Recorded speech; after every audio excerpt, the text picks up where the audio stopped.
2026లో భారతదేశంలో వేసవి కాలం సాధారణం కంటే ముందుగానే ప్రారంభమైంది. మార్చి మొదటి 5 రోజుల్లో సగటు కనిష్ట ఉష్ణోగ్రత 16 డిగ్రీల సెల్సియస్ అని అంతర్జాతీయ ఐఎండీ చెబుతోంది. 2023 తర్వాత ఈ కాలానికి ఇదే అత్యధికం. మార్చి నుంచి జూన్ వరకు భారతదేశంలో అధిక ఉష్ణోగ్రతలు నమోదవుతాయి. ఈ సమయంలో ప్రజలు ఎక్కువగా కూలింగ్ పరికరాలను కొనుగోలు చేస్తారు. అందువల్ల ఎయిర్ కండిషనర్లు, ఫ్యాన్లు, రిఫ్రిజిరేటర్లు తయారు చేసే కంపెనీలకు అమ్మకాలు గణనీయంగా పెరుగుతాయి. ఈ పెరుగుదల కంపెనీల ఆదాయాలపై కూడా సానుకూల ప్రభావం చూపుతుంది. ఈ క్రమంలోనే కన్స్యూమర్ డ్యూరబుల్స్, విద్యుత్ రంగాలకు సంబంధించిన అనేక కంపెనీ షేర్లపై పెట్టుబడిదారులు దృష్టి సారించారు. ముఖ్యంగా వినియోగ వస్తువుల రంగం, ఎఫ్ఎంసీజీ, ఎలక్ట్రానిక్ ఉపకరణాల తయారీ సంస్థలు, కోల్డ్ బెవరేజ్ కంపెనీల స్టాక్స్ ను వేసవి కాలం నుంచి డిమాండ్ ఉంటుంది. స్టాక్ మార్కెట్ లో పెట్టుబడిదారులు ఈ ట్రెండ్ ను ముందుగానే గుర్తించి సంబంధిత రంగాల షేర్లపై దృష్టి సారిస్తున్నారు. ఈ టాటా గ్రూప్ కంపెనీ భారతదేశంలో ఇళ్లలో ఉపయోగించే ఎయిర్ కండిషనర్ విభాగం మొదటి వరుసలో నిలుస్తుంది. ఈ కంపెనీ ఎయిర్ కూలర్లు,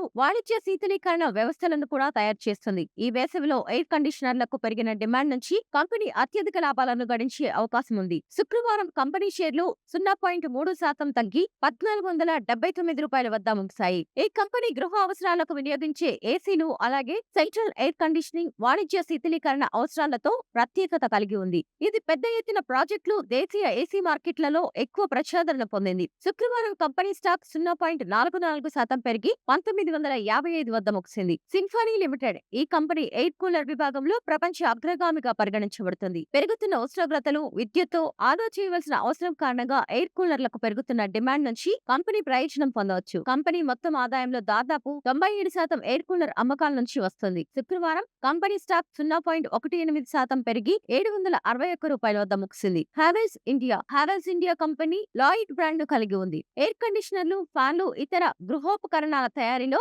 వినియోగదారులను ఎక్కువగా ఆకర్షిస్తుంది. వేసవి కాలంలో ఈ ఉత్పత్తులకు పెరిగిన డిమాండ్ దాని వ్యాపారాన్ని పెంచుతుంది. కంపెనీ ఫ్యాన్లు, మాడ్యులర్ స్విచ్లు, వైరింగ్ ఉపకరణాలు, వాటర్ హీటర్లు, పవర్ కెపాసిటర్లు తయారు చేస్తుంది. శుక్రవారం కంపెనీ షేర్ 0.11% తగ్గి రూ. 1351 వద్ద ముగిశాయి. అంబర్ ఎంటర్ప్రైజెస్ ఈ కంపెనీ ప్రముఖ కాంట్రాక్ట్ తయారీదారి, ఓడిఎం. ఇది అనేక ప్రధాన బ్రాండ్లకు ఏసీ యూనిట్లు, విడిభాగాలను ఉత్పత్తి చేస్తుంది. పెరిగిన ఏసీ అమ్మకాల నుంచి కంపెనీ పరోక్షంగా ప్రయోజనం పొందుతుంది. భారతదేశంలోని room air conditioner RAC market లో ఈ కంపెనీ కూడా ప్రధాన పోటీదారు. దీని మార్కెట్ వాటా సుమారు 26-27%. శుక్రవారం కంపెనీ స్టాక్ 0.63% పెరిగి 7875 వద్ద ముగిసింది. వైర్పూల్ ఇది రిఫ్రిజిరేటర్ మార్కెట్ లో ప్రధాన పాత్ర పోషిస్తుంది. వేసవిలో వినియోగదారులు మెరుగైన శీతలీకరణ, నిల్వ కోసం కొత్త రిఫ్రిజిరేటర్లను కొనుగోలు చేస్తారు. ఇది కంపెనీ అమ్మకాలను పెంచుతుంది. శుక్రవారం కంపెనీ షేర్లు 1.52% తగ్గి 895 వద్ద ముగిశాయి.